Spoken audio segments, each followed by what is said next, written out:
В начале встречи взаимные поздравления с общим праздником. Для представителей десятков национальностей Коми стала родным домом, в котором каждый может оставаться самим собой, чтить свою культуру и традиции и при этом знать, никто его за это не осудит. Встреча главы и представителей национально-культурных автономий уже традиция. Она своеобразная площадка, где активисты могут поднять волнующие вопросы. Первый – от руководителя движения «Изватас» Николая Рочева. По его словам, в этом году на Приполярном Урале не было ни одной школьной группы. Надзорные органы все время ужесточают требования к организации походов, и от них приходится отказываться или идти, но на свой страх и риск. В этом году я на свой страх и риск повел 30 старшеклассников и 10 человек молодежи, и представление с прокуратуры пришло сразу по возвращении о моем наказании.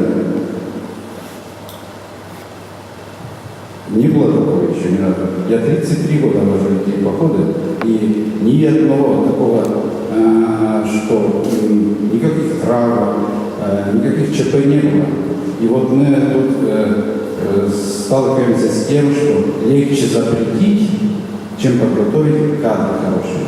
Сергей Гапликов согласен. Походы – хороший способ воспитания молодежи. Дети знакомятся с природой края, приобретают необходимые навыки, учатся преодолевать трудности. Все это их сближает. И чтобы прогулки не канули в лету, необходимо готовить специалистов, профессионалов, которым родители могли бы без опаски доверить своих детей.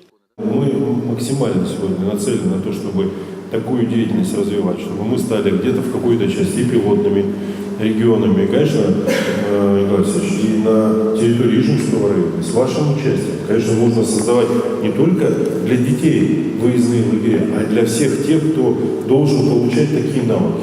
Вот сначала их обучить, вот сначала вам, мы, конечно, бы хотели бы предложить проводить вот такие выходы с теми, кто потом будет в расширенном варианте привлекать детей и водить такие группы. Предложение Коми Войтер – усилить контроль за исполнением резолюций, которые активисты движения принимают в каждом городе и районе. Часто проблемы, звучащие от сельчан, не решаются годами, а ведь это самые насущные вопросы. Чтобы был конкретный отчет.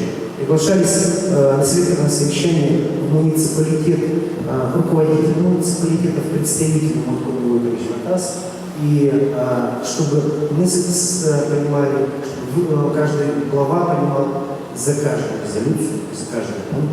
Будем максимально содействовать тому, чтобы все эти вопросы можно было обсуждать открыто и открыто иметь возможность потом народу доложить о том, что делается, как делается, в каком ключе. Даже если не получилось, это тоже нужно об этом говорить. И говорить причины, почему этого сегодня не получилось, и что делается для того, чтобы это в результате можно было реализовать. Поэтому, конечно, предложение принимается, и будем активно участвовать в этом процессе.